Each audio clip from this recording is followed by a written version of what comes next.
Witajcie wszyscy, jesteśmy u mistrza pod domem. Zabieramy go dzisiaj, żeby trochę się rozerwał w tych ciężkich treningach. Piotr Strus, nasz mistrz Krzysztof Główka-Głowacki. No i menadżer Czarek Czycierski. Fajnie, miło mi. Słuchajcie, to zbieramy się, nie ma czasu, załatwiamy szybko temat. Krzysiu Tak. trochę się rozerwie dzisiaj. Dobrze, że płatki jadą mu wsiadę. W wojsku to regulaminowo chyba o 9 godzinie będą czekali pod bramą. Dlatego my nie możemy się spóźnić. Powiem ci tak, ashwagandę wziąłem wczoraj elegancko. Ja zawsze To ashwagandę. Krzysiu powie, ile bierze ashwagandy. Garść? 6 tabletek. Duży chłop, nie?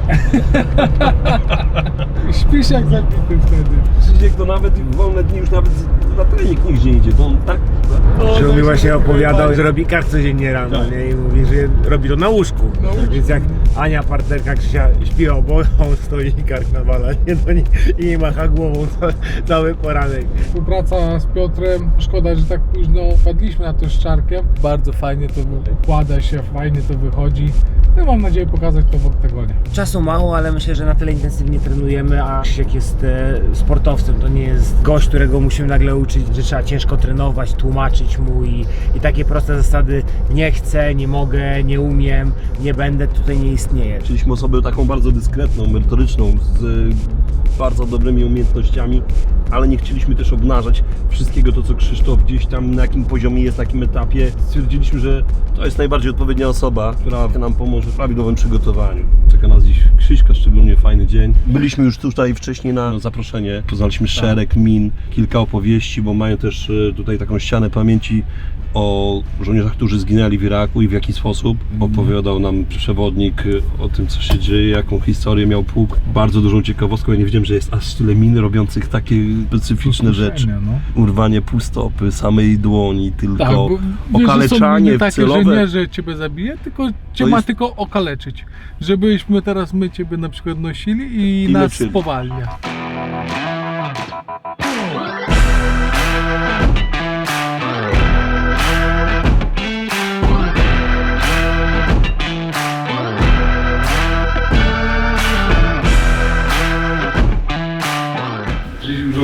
Zaraz powiedzą, kurde, żołnierz, co tak długo się przybierasz? Proseś w tych butach, Kurde, wyglądasz wysyła. elegancko. Tylko jeszcze nie wiem, jak się ten derek zakłada. Piotr. Co? Jak kucharz nie wyglądał. Orzeł nad nosem. Trochę za duży. Za mały. Mały, za mały.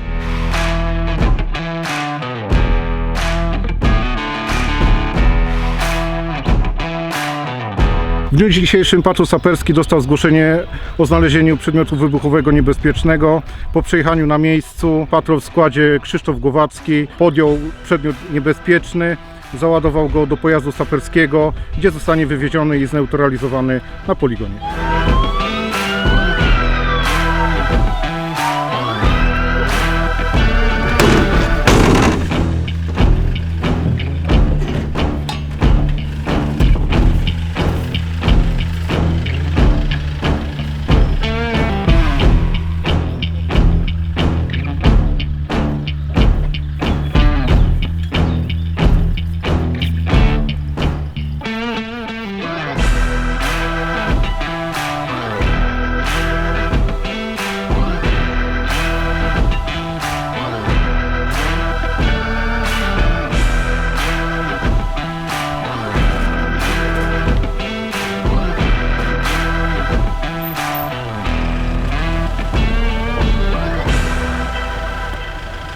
Dobra robota. Ale to pewnie strach jest, co?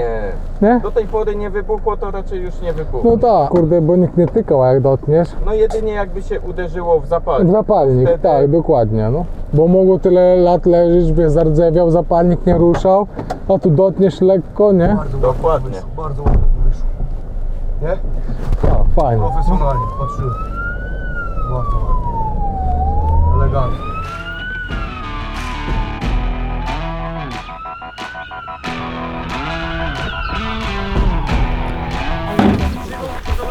Słuchajcie, a powiedzcie mi, a ta beczka w ogóle by wytrzymała, jakby to wywaliło? To 4 kg ekwiwalent. Samego, 3,5 samego trotylu. Samego materiału. Co? Nie. 3,5 kg nie wiem, natomiast Góra ma jakby takie większa waga była, no to już niestety nie jest w stanie wytrzymać ta beczka. Do 3,5 kg ekwiwalentu Góry ma takie tłoczowy. kominy, żeby ciśnienie jakby Gazu. całe gazów, nie wiesz. Potem bierzesz worek do pracy, a ja mówię, jeszcze pokazywałem twoje przebitki tam, wiesz, że mówię, zobacz, ten ci podpiszę, chłopak, nie? 300 zgłoszeń mamy, 300 zgłoszeń Wiesz, mamy. ziemia rocznie. oddaje po prostu, nie? Ziemia Jeszcze to niszczymy, wychodzi, nie? Tak. prace rolne, budowlana, Lasy. deweloperka, spacery, Budowa domu.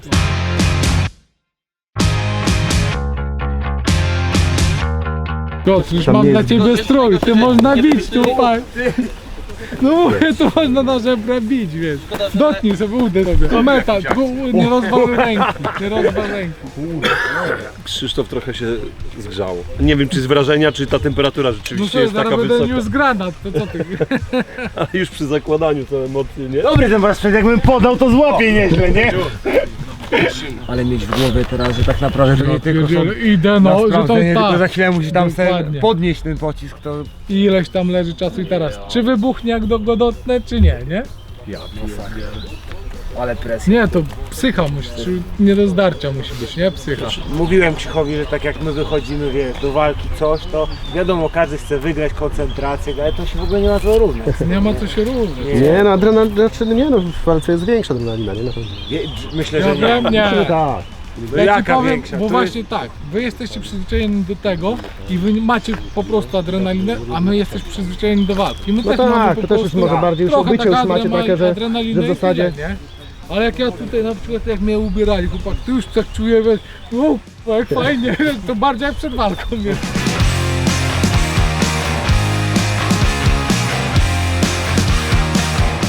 A słuchawki to, że gadają przez radio, tak? To słuchasz wtedy? No, żebyś ty nie słyszał naszych czarnych myśli, wiesz, jak ci będziemy... Jakieś takie laski macie. Uwaga. Nawet za mocno. Tak? Tak. Żebyś nie przeziębił. Nie, przy ziemi. O, tak o, no delikatnie. Będzie? Tak. Piotr, teraz się gleba!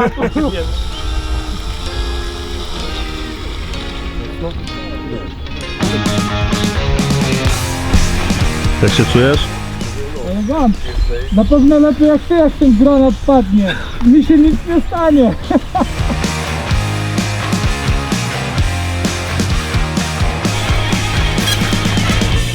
Połóż ten granat, zobaczymy czy podniosę.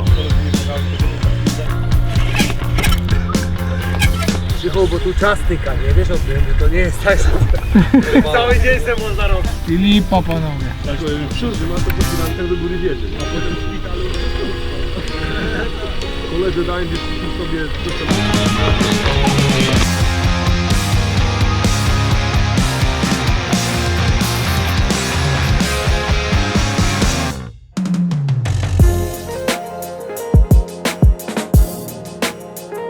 To co, boksujemy?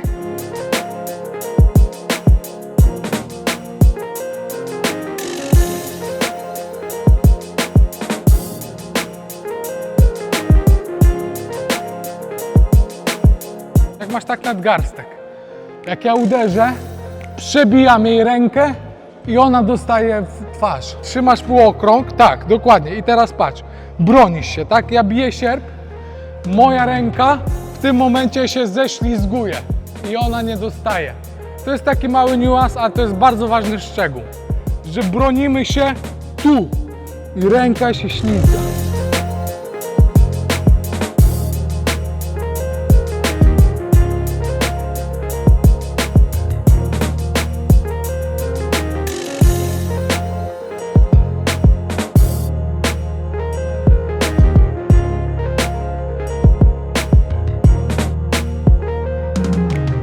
Jak ubierasz ten kostium, cały ten saperski, to robi wrażenie, naprawdę, bo sobie nie wyobrażam być w skórze tego człowieka, który to ubiera i zaraz ma iść wyciągać jakiś pocisk, bo to nie wiadomo ile lat leży, czy jak dotkniesz, czy nie wybuchnie, wiesz, no nie wiadomo, tak? Musi być niesamowita adrenalina, bo jak mi ubierali ten kostium, jest naprawdę bardzo ciężki, bo waży 40 kg, jest mega gorąco w nim, duszno, oddychać nie można, także fajnie przeżyć takie coś, takiego ubrać kostium, fajnie dotknąć takie bomby, także ona porozbrajana, wszystko, no ale to wiesz, fajnie poczuć ten ciężar, wszystko jak to waży, niesamowite wrażenia, wszystko najważniejsza głowa, pamiętaj, i wychodzisz do walki na wysokim poziomie, tam nie ma ludzi nieprzygotowanych, tam nie ma ludzi, że przyjedzie bez treningu, nie ma czegoś takiego, każdy trenuje ciężko I właśnie w takich sytuacjach się liczy głowa. Jak wyjdziesz z nastawieniem, jak wyjdziesz pewny siebie i czy masz właśnie plan A, plan B w razie W. I wtedy ta osoba wygrywa.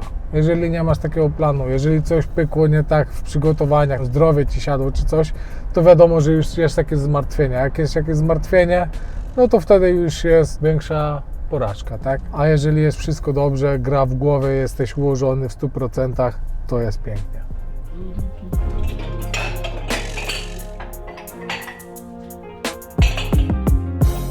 Zaczęło się tak, mam starszego brata o 3 lata, od najmłodszych lat cały czas pełna rywalizacja o wszystko, o zabawki, o jedzenie, o wszystko, kto pierwszy zje, kto pierwszy coś zrobi, także i rywalizacja była. No niestety on 3 lata starszy, dużo większy ode mnie był i zawsze gdzieś tam po głowie od niego dostawałem, tylko że ja miałem taki charakter, że czekałem aż wieczorem zaśnie. On zasnął, ja na niego od razu i mucka, także mogłem czekać 2 dni, ale musiałem mu oddać. Musiałem zawsze być ten ostatni, że na moje wyszło. Wałcz wywodzi się z kajaków, poszłem na kajaki trenować, ale to nie było dla mnie. Poszedłem na aikido. Aikido zaraz trener gdzieś tam musiał wyjechać. Poszedłem na karate. Karate tradycyjne to też nie było dla mnie, bo tam nie można było się tak bić. Obejrzałem walkę Tyson, Botta w 99 roku i mówię, o, to jest to, chciałbym spróbować. I dowiedziałem się w Wałczu, gdzie jest boks, był akurat w mojej szkole podstawowej.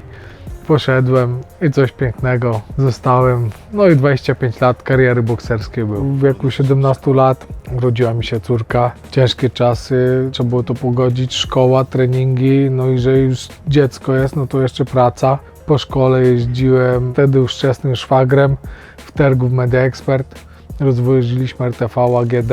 W międzyczasie on mnie odwoził jeszcze na trening, musiałem trening zrobić i z treningu z powrotem rozwoziłem rzeczy do 22 w domu, także tak moje życie wyglądało.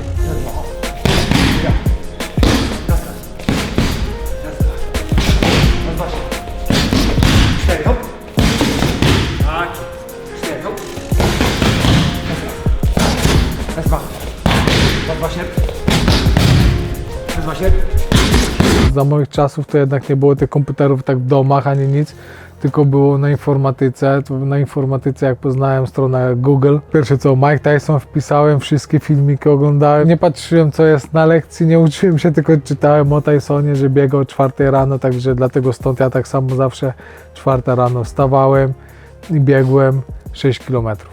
Rękawice z walki z Cunninghama, z obrony mistrzowskiej. Także tu są te i tu rękawice z walki z Wasowem o Mistrzostwo Świata drugie. Kurczę, jakie małe, co? Granty meksykańskie, no. Jak tak leżą, to bym powiedział, że to takie trochę MMA do sparingowe. Buły Słuchaj, taki trochę jest tutaj. Bo to było na walkę z Wasowem. Ja miałem kontuzję palca i mi większy tape dali. I mi założyli większy tape. Wkładają mi rękawicami. Taka łapa nie chciała wejść w ogóle do rękawicy. Nie mogłem domknąć przez jakiś czas, wiesz. To ściągaliśmy, brał wtedy chyba Jacek w szatni i rozbijał, wiesz, o ścianę, żeby troszeczkę zrobić miejsce na rękę. Dopiero wypchnęliśmy, kurde, już mieliśmy ściągać, bo to tape, wszystko już mieliśmy wyjść do walki, nie? A ja nie mogłem wsadzić, wiesz, w rękawice łapy. Ona tak jak była wtedy zawiązana, tak jest do tej pory? No. A tu jeszcze tape se dodaj i to jeszcze tu dłuższy tape. tape zrobiłem, bo miałem wtedy kontuzję palucha. Ciężko, nie? No ciężko, nie, ale tak to... Znaczy ona od razu siedzi. Zajebiste rękawice, Od razu no. siedzi, tak. Zajebiste rękawice. A powiedz, ile ciosów zadajesz w takiej walce? Pełnodystansowej. Ciężko jest powiedzieć, wiesz. Nigdy nie policzyłeś?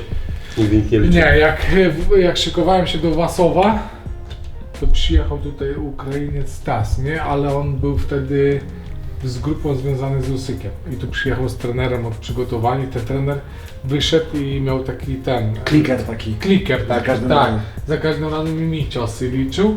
To w rundzie walnąłem 110 ciosów. A sparring mieliśmy 12 rund, tylko że ja zmieniałem się tam z nimi, nie? Bo ich było 4 sparring partnerów. Także byłem po 100 ciosów na rundę, nie? Przy pierwszej walce o Mistrzostwo Świata, jak miałem walkę z Marco Hookiem w Newark, poleciliśmy 2 tygodnie wcześniej do Stanów na sparingi, bo jeszcze tydzień sparingów mieliśmy. Pojechaliśmy do Newark w takiej dzielnicy, gdzie czarnoskórzy tylko mieszkają, jedziemy przez osiedle takich domków, kraty w oknach na dole. Mówię, co, jedziemy w ogóle, wiesz. Stanęliśmy, wchodzimy, będzie gość nas prowadzi, on nas prowadzi do garażu, wchodzimy do garażu, a tam sami czarnoskórzy, jak nas zobaczyli, a nas 3 białych, a trener przygotowania fizycznego Paweł Gaser wtedy mówi, o kurde, Krzychu, gdzie my żeśmy trafili? Ja mówię, spokojnie, dobra. 4 nas było, przepraszam, bo jeszcze Jeff Wojciechowski był, on tam rozmawiał, on tam załatwiał to wszystko. Podszedł tam do nich, że to ja przyjechałem na sparingi, porozgrzewałem się, wyszedłem, sparing zrobiłem. To po sparingu już byliśmy kumplami, już byliśmy swoi, już zdjęcia z nami robili. Także fajna przygoda. Ciężko to opisać słowami, naprawdę to trzeba przeżyć. To jest coś niesamowitego, jak cała hala, jak rykła hymn Mazurka Dąbrowskiego, to coś, aż dreszcze mnie przeszły, fajnie, coś wspaniałego podczas walki, bo to było podczas walki, bo to nie było na początku, tylko podczas walki, także wtedy jak leżałem, stałem od 7 rundy, fajnie tak zaczęli śpiewać, to naprawdę to mnie niosło niesamowicie.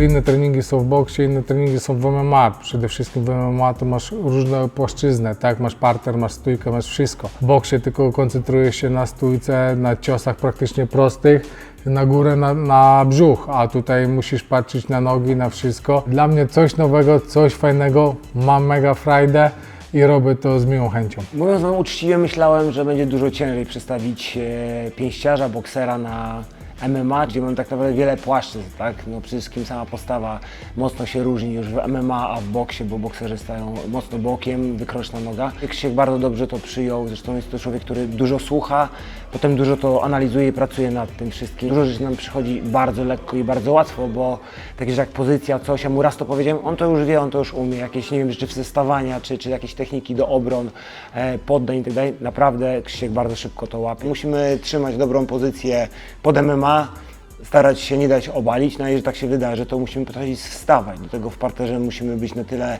pancerni, żebyśmy nie dali się poddać. Wiadomo, nie będziemy robić berimbolo albo jakichś innych wariactw w parterze, ale myślę, że naprawdę ten wachlarz podstawowych technik i podstawowych jakichś poddań czy kombinacji w parterze jest Krzysiek w stanie opanować, jak nie opanował już, bo tak naprawdę my od pierwszych zajęć to cały czas na każdym treningu kilkukrotnie powtarzamy i robimy, żeby to weszło nam w nawyk, w krew, że w momencie, kiedy nawyk się zdarzy takie dojście do, nie wiem, do mataleo, za pleców, coś, to żeby Krzysiek wiedział automat, tak, od razu co ma zrobić, jak ma z tego wyjść i jak ma się obronić, żeby wrócić do swojej płaszczyzny walki. Czy będzie parter? No zobaczymy. Wszystko się rozegra 3 czerwca na stadionie i wtedy zobaczymy, no, czy będzie stójka, czy będzie parter. Przekonacie się już niebawem. Gdybym miał przewidzieć, jak ta walka będzie wyglądała, to trzeba by było być trochę wariatem, żeby pójść z Krzyśkiem na sam boks i na same ręce. Nie zdobywa się mistrza świata od tak sobie, tak? Więc uwierzcie mi, że ta siła naprawdę tam drzemie i w łapie jest takie kowadło, że no ja czasami się boję trzymać tarczy albo zezwolić Krzyśkowi na to, żeby w całej siły mógł uderzyć gdzieś na korpus czy coś, bo czuję, że po prostu żebra by tego nie wytrzymały moje. No spodziewamy się tego, że mimo wszystko oponent będzie starał się sprowadzić tą walkę do parteru czy do jakichś zapasów do klinczu, no ale myślę, że będziemy na to gotowi, tak więc zapraszamy Glebę do pojedynku. Gleba dlaczego jest faworytem? Moim zdaniem dyspozycja wieku jest. Że on jest młodszym zawodnikiem i to tylko dlatego. Widziałem jego walki, coś tam parter chyba trenował, także zobaczymy. Wszystko się okaże. Słuchaj, tam jest jeden strzał, to był gołe pięści, jeden strzał, kto pierwszy trafi, ten lepszy. Akurat wyszedł mój i w parę sekund znokautował, także wiesz. Nie wiem, ja mogę się szczycić, że w pierwszej rundzie znokautowałem kiedyś Łukasza Różańskiego na Mistrzostwach Polski w finale i co to by mi dało, tak? To nie ma co się szczycić, po prostu wyszedł strzał i tyle, no kurde. Tak to jest. No jakby były dobre pieniądze, ty byś wystąpił w takiej formule na gołe pięści zamiast MMA? Nie wiem, nie chciałbym powiedzieć, że nigdy w życiu nie zawalczę, bo nie wiem co kiedyś co przyniesie, ale raczej nie, raczej bym nie... Wiesz co, trzeba chyba szanować już swoje zdrowie, przede wszystkim moje ręce na gołe pięści. Nie wiem, jak one by to zniosły, kurde, przy sile uderzenia, nie wiem. Trafisz na czoło, na pewno miazga z kości. Oczywiście podejmując się współpracy, zrobiłem research na temat Gleby, no i wiem o tym, że i trochę już robi MMA od dłuższego czasu tak naprawdę. Robi zapasy przede wszystkim w stylu klasycznym, bił się na gołe pięści, tak więc powiedzmy, że bardziej czuje te małe rękawiczki niż Krzysztof.